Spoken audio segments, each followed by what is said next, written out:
LGBTQ students at Paso Robles High School. My name is Jonathan. I'm the Vice President, and my pronouns are he, his. I'm Barajas, a sophomore and the president of the Equality Club, and my pronouns are she, her. So recently, it's been a rough time for LGBTQ students at the high school. So we are here to face these acts of hate and misunderstanding with some love and unity. Students share their stories about what it's like to be a student from the LGBTQIA community at Paso Robles High School, and to celebrate the diversity and beauty they represent. The Coming Out Against Hate event was, first of all, the first event of its kind at Paso, at least in most of the teachers' careers here. We thought it was important because it really drew attention to the students themselves and their stories. We had about 13 or 15 students come up on stage and talk about their experiences on campus. And I think that opened the eyes to a lot of the adults and people in this town, because not everyone in this town are actually in the school, but that was their first glimpse into the reality of what's happening at Paso High. Typically, my sexuality is not something I talk about often at school, especially to people I don't know very well. When I'm at school, I'm a lot of things, but I'm queer and I'm proud all the time. At first, I was a little nervous about actively participating and speaking at the forum because I wasn't publicly out to my whole family, but after I found out about the flag restriction, I absolutely could not stay quiet because of how unjust it was towards all queer students at Paso High. So I decided that I had to absolutely speak my mind, and there's no way that I could stay silent because there might be people that were younger than me or could not speak due to their personal safety reasons, so I had to say something.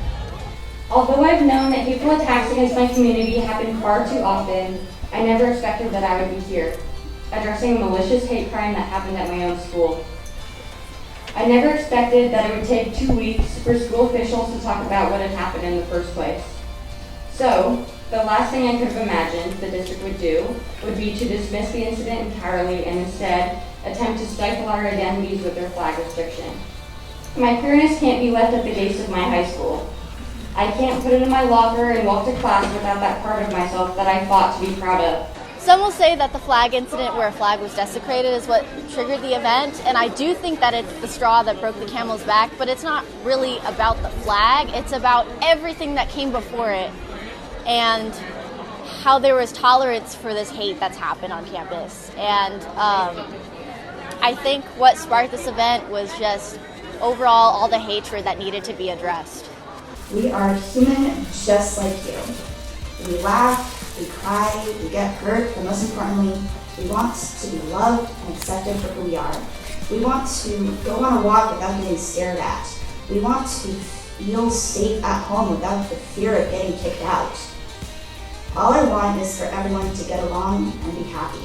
I think that although it was filled with support and it was like preaching to the choir almost, like, you know, you're speaking to people that love you and support you already, I think it was a night for education. I think that it was a night for people to come and hear stories and hear what it's like to be queer at Paso Robles High School, which hasn't really happened before. I mean, queer voices have always been silent. Every queer YouTuber and influencer always talk about how freeing it is to come out. And they were right, but they never talk about how hard it's going to be. I can't even see myself represented on the walls of my teachers' classrooms because of a restriction that was set after a student defecated on a pride flag. We didn't do anything, but we're the ones being punished. It doesn't make sense.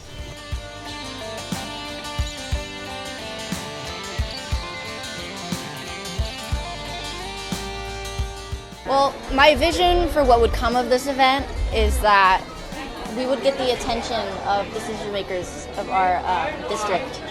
And that actually happened. We're having weekly meetings with Dr. Dubost, our superintendent, and a couple other people. We had a lawyer from Gala come talk to us.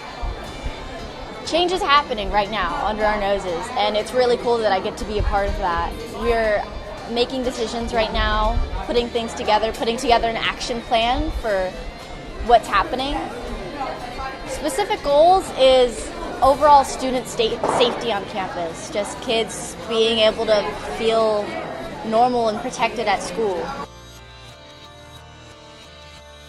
Marsha P. Johnson, the first person to throw a brick at the Stonewall riots, said the P in her name stood for pay it no mind. I'm sorry, Marsha. I appreciate everything you did, but I will not pay it no mind. I will argue, and it will be loud, and it will fill the room.